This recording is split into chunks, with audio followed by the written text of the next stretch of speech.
Saúdo a todos com a paz do Senhor Jesus. Eu sou mais uma vez o evangelista Wander Rodrigues de Oliveira. Estamos aqui para trazer mais uma palavra, mais uma pérola para o povo clotinense, para o povo do Brasil e para o povo da terra. Que desejamos fazer uma pregação da palavra de Deus, baseada no texto da Bíblia, que está escrito em Atos dos Apóstolos, capítulo 26, versículo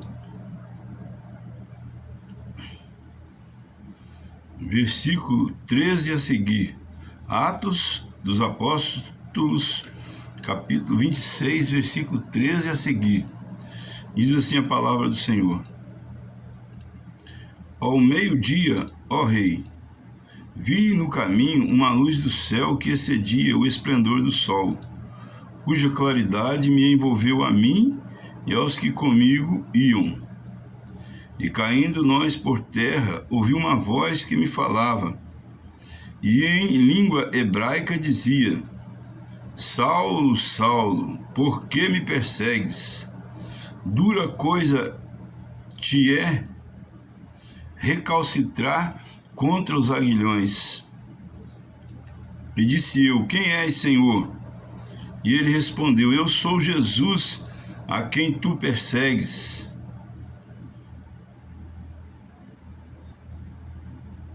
No versículo 11 diz assim: E castigando-os muitas vezes por todas as sinagogas, os obriguei a blasfemar, e enfurecido demasiadamente contra eles, até nas cidades estranhas os persegui. O apóstolo Paulo está falando aqui a respeito da perseguição que ele fazia com os cristãos, perseguição que ele fazia contra os cristãos. Meus queridos, nós precisamos de entender uma coisa, que Deus, Ele tolera as coisas até quando Ele quer, mas quando Ele não quer, Ele resolve o problema, seja de uma forma ou de outra. Para Ele não existe impedimento algum. Para Ele não existe impedimento algum. E aquele que pelejar contra Ele certamente cairá por terra. Por quê? Porque Ele é o Deus Todo-Poderoso, Criador dos céus e da terra. Ele é o Deus Todo-Poderoso, Criador dos céus e da terra. Nós vemos aqui a história de Saulo. Quem é Saulo? Saulo era fariseu, da liderança da igreja judaica da época. Saulo era um homem muito rico, porque os fariseus eram uma casta superior de pessoas em Israel naquela época, os fariseus. Então ele era sacerdote. Saulo era sacerdote. E ele se achava o cara, ele se achava o tal. Inclusive era um homem muito rico, porque além de ter cidadania israelita, ele também tinha cidadania romana. E naquela época eram poucas as pessoas que conseguiam cidadania romana. Assim como é ainda nos dias de hoje difícil conseguir cidadania italiana ou cidadania de qualquer um país europeu.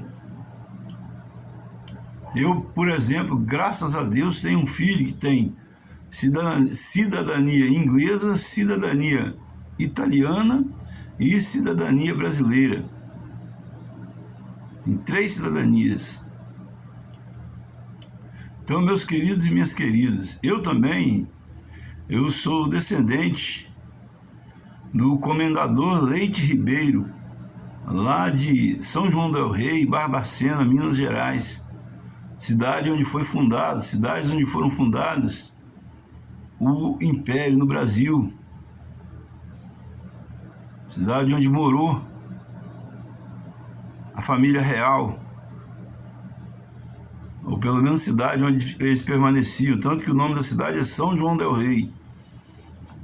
Mas, queridos, isso tudo é lixo. Por que eu resolvi trazer essa palavra nessa tarde? Sabe por quê? Porque tem muitas pessoas que não entendem a diferença entre o homem e Deus.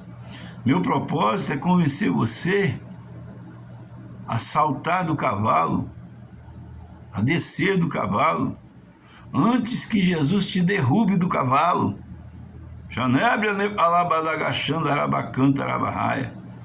Porque Jesus teve que fazer isso com Saulo.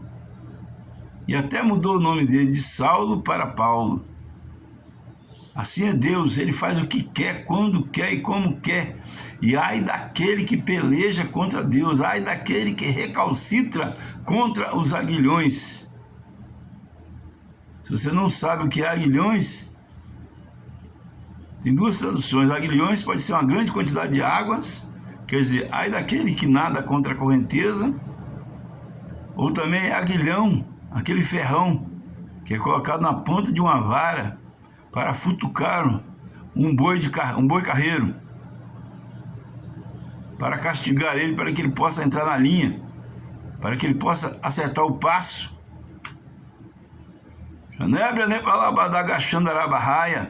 Duro é para ti recalcitrar contra os aguilhões. Você aí que anda pregando coisas contrárias à palavra de Deus, cuidado. Outra vez te digo, cuidado. Outro dia encontrei uma pessoa que falou comigo assim: que nada, esse negócio de pastor é um meio de vida, é um meio de ganhar dinheiro. E essa pessoa é uma pessoa muito conhecida aqui na cidade de Colatina. E ele fala em público. E eu perguntei para ele: meu amigo, quando você fala em público durante 1 hora, 1h30, você fica cansado, você gasta energias? Ele falou: sim. Eu falei: pois é, o pastor também. Você precisa de repor energias? Ele falou: sim. Pois é, o pastor também. E para repor energias tem que comprar alimentação? Ele disse: sim. Pois é, o pastor também. E alimentação custa dinheiro? Sim. Pois é, o pastor também precisa de dinheiro para se alimentar.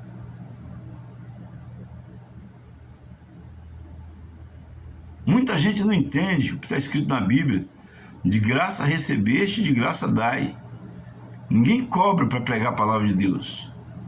Todos nós que fazemos a obra de Deus, nós necessitamos de sermos financiados, não porque nós estamos cobrando a palavra de Deus.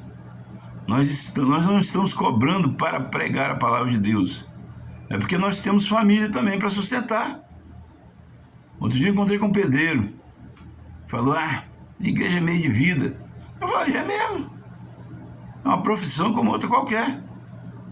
Por que que um pregador da palavra de Deus não tem direito de receber seu salário? O senhor trabalha de graça?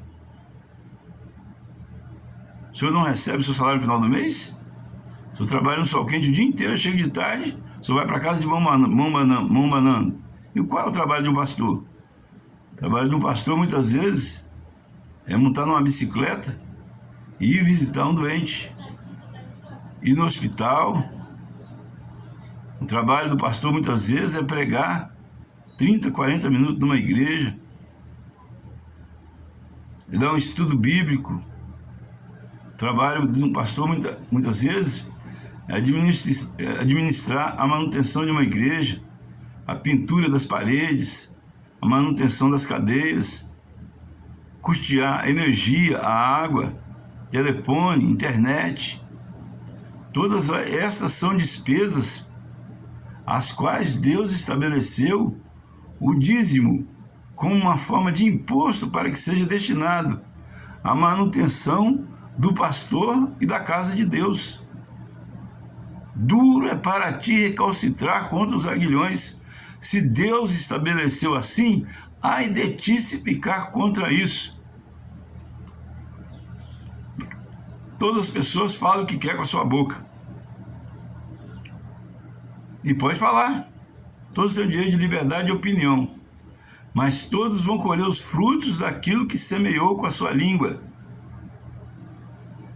Todos aqueles vão colher os frutos daquilo que semeou com a sua língua. É a lei do retorno. Então, meus queridos e minhas queridas, não adianta recalcitrar contra os aguilhões. A Bíblia, a palavra de Deus, ela foi escrita para que pessoas escolhidas por Deus fizessem a pregação dela para o povo, para ensinar o povo a forma correta de andar, para que seja feliz. Mas se você que vai ouvir este vídeo, você é uma pessoa que não quer ser feliz, então continua recalcitrando contra os aguilhões. Espera Deus te derrubar do cavalo, igual ele fez com Saulo. Saulo era um homem que ele perseguia os cristãos. Estevão, quando foi apedrejado, Saulo estava ali do lado dele e viu quando Estevão morreu, e ele foi uma das autoridades que autorizaram Estevão, a ser apedrejado até a morte. Mas quando ele teve um encontro real com Jesus, ele caiu do cavalo e ficou cego. Você que está cego, que não consegue entender a palavra de Deus, o dia que você cair do cavalo, aí então você vai ficar cego, mas vai ser literalmente.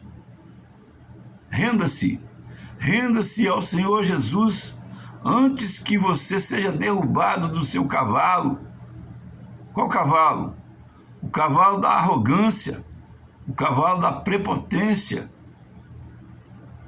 o cavalo do orgulho, o cavalo do poder financeiro, do poder do dinheiro, o cavalo do poder de ser chamado, o cavalo do poder de ser chamado de autoridade constituída de uma nação. Assim diz o Senhor para você que vai ouvir este vídeo.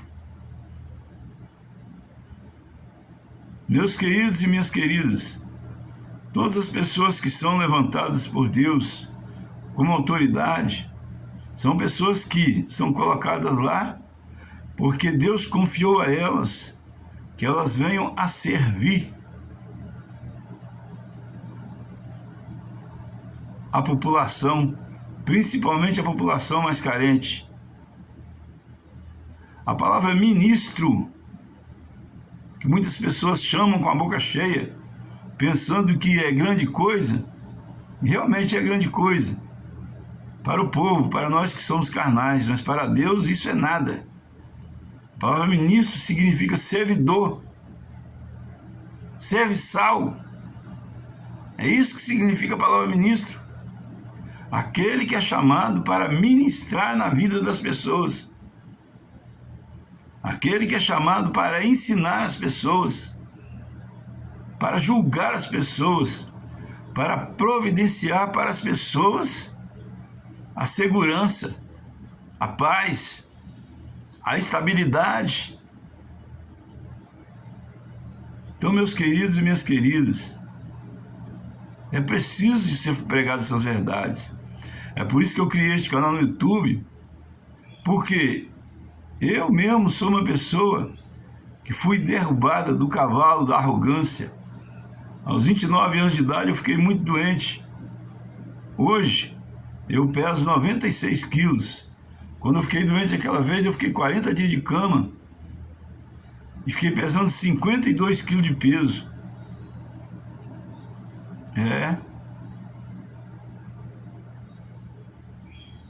Morri e ressuscitei. Por quê? porque eu desci do cavalo da minha arrogância e aceitei o Senhor Jesus, que na verdade a palavra certa nem seria essa, aceitar o Senhor Jesus. Nós que deveríamos colocar a boca no pó, o joelho no chão, rasgar nossas vestes, jogar cinza na cabeça e perguntar para Jesus: Jesus, o Senhor me aceita, Jesus? Porque tem muita gente que conhece um Jesus crucificado, penduradinho numa cruz com a coroa de espinho na cabeça, tristonho, cabisbaixo e derrotado. Mas assim diz o Senhor Jesus hoje, Ele está sentado à destra de Deus Todo-Poderoso e Ele reina sobre o universo. Na coxa dele está escrito Rei dos Reis e Senhor dos Senhores. Na cabeça dele tem uma coroa.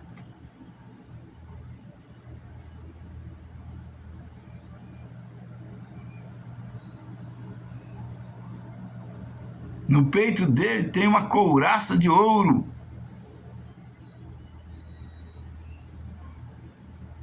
A língua dele é como uma espada afiada de 2 gumes, que é capaz de penetrar até a divisão da alma e do espírito, das juntas e das medulas, e de discernir os pensamentos mais íntimos do coração do homem.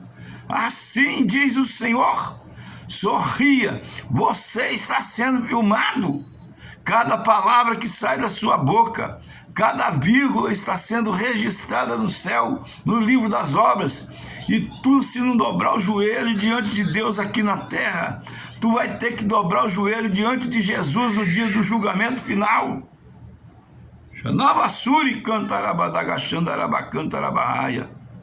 É melhor tu te render agora, enquanto há tempo, ler a Bíblia e fazer o que está escrito nela.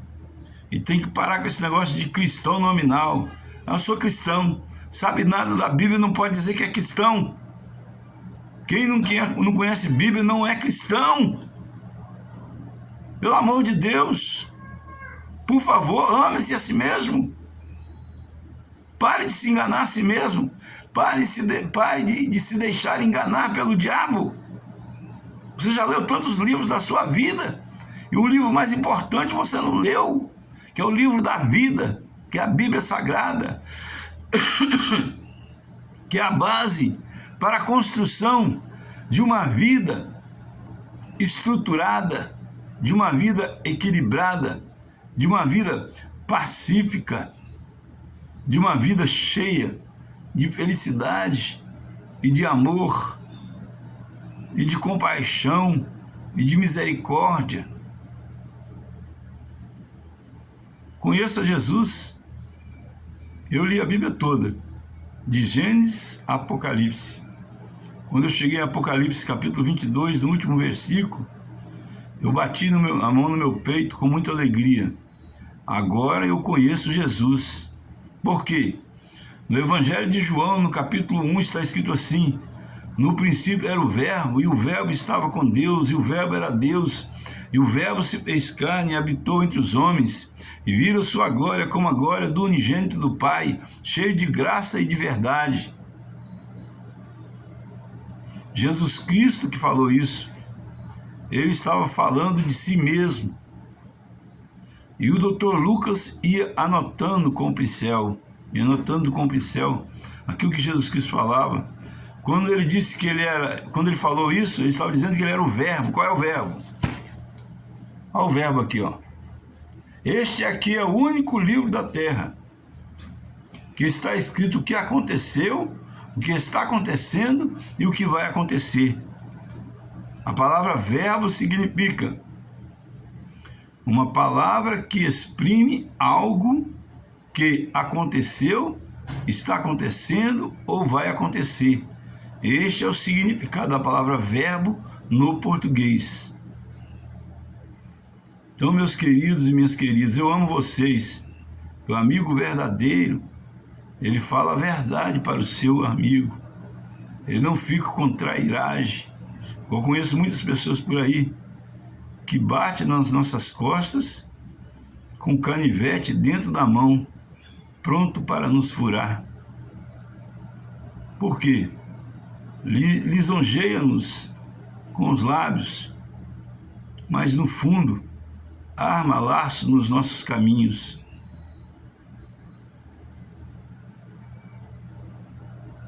Mas eu amo vocês. Perdoe o tom que eu tenho falado, mas eu preciso de abrir os teus olhos. Outro dia eu fui pregar para uma pessoa, ele falou comigo assim, que não gostava do que eu falei. E eu virando para ele falei assim, meu amigo, se alguém está enganando você, se eu chego para você e te alerto que você está sendo enganado, eu estou sendo seu amigo. Eu respondi para ele, porque eu estou falando a verdade com você, para que você não seja enganado. Vamos fazer uma oração. Querido Deus eterno Pai, Senhor, em nome de Jesus Cristo, tua palavra diz, Senhor, que o Deus das trevas deste século cegou o entendimento dos incrédulos, para que vendo não vejam e ouvindo não ouçam, e não cheguem ao conhecimento da verdade. Mas, meu Deus e meu Pai, eu quero te pedir agora que o Senhor venha, Senhor, derramar o teu Espírito Santo sobre todos os moradores da terra, para que possam, meu Deus, para que possa cair as escamas dos olhos de todos, assim como caíram as escamas dos olhos de Paulo, quando ele recebeu a oração. Meu Deus, muitas pessoas não percebem, mas estão com escama nos seus olhos, cegando eles para que eles não venham entender a verdade a respeito da vida, para que possam escapar da condenação do inferno. Meu Deus, em nome do Senhor Jesus Cristo, te peço que todas as almas que nasceram, que estão nascendo e que vão nascer neste planeta chamado Terra, nenhuma delas se perca, e que o Senhor venha salvar a todas elas. Que o Senhor venha, meu Deus, operar sinais, prodígios e maravilhas através desta pregação, meu Deus, para que essas pessoas possam ver que verdadeiramente o Senhor existe e é galardoador daqueles que te buscam. Que as pessoas venham te sentir de tal forma a tua presença, ao ouvir esta palavra, que elas venham se ajoelhar no chão, colocar a boca no pó e clamar ao Senhor Jesus para que Ele venha aceitar a elas, a essas pessoas. Meu Deus, eu te peço em nome do Senhor Jesus Cristo, meu Deus. A minha parte eu tenho feito, que é pregoar a tua palavra, mas somente o Senhor tem o poder, através do teu Espírito Santo, de convencer o homem do pecado, do juízo e da justiça. Se for da tua vontade, Senhor, que o Senhor venha operar milagres, que o Senhor venha curar os enfermos, libertar os oprimidos, levantar os caídos. Meu Deus, te peço em nome do Senhor Jesus Cristo, porque o Senhor prometeu que os sinais seguiriam aqueles que crescem. E o Senhor disse que onde 2 ou 3 estivessem reunidos em teu nome, o Senhor se faria presente, Jesus. Enquanto eu estou pregando tua palavra, outra pessoa que está vendo, estão em 2, eu e ele. Então que o Senhor esteja entre nós 2, operando milagres, na minha vida que sou mais necessitado, e na vida daqueles que vão ouvir esta palavra, e ver este vídeo. Meu Deus, eu te peço e te agradeço em nome de Jesus, e que o amor de Deus e a graça redentora do nosso Senhor e Salvador Jesus Cristo, a doce comunhão e consolação do Espírito Santo de Deus seja com todos que amam e aguardam a volta do Senhor Jesus. E que o Senhor Jesus Cristo nos abençoe e nos guarde, faça resplandecer sobre nós a sua luz, nos dê saúde, nos dê paz, nos dê alegria, nos dê salvação. E agradeço a todos a oportunidade em nome de Jesus. Solicito que façam inscrição no meu canal no YouTube, deixem o joinha, deixem o like, e se desejarem também, eu vou colocar meu Pix, se quiserem contribuir com esta obra missionária que eu estou fazendo, está aí à sua disposição. Amém? E também eu deixo, o meu Pix é o meu telefone. Quem quiser também me ligar, se eu estiver disponível para atender no momento, estarei aqui à disposição. Agradeço a todos a oportunidade, em nome de Jesus.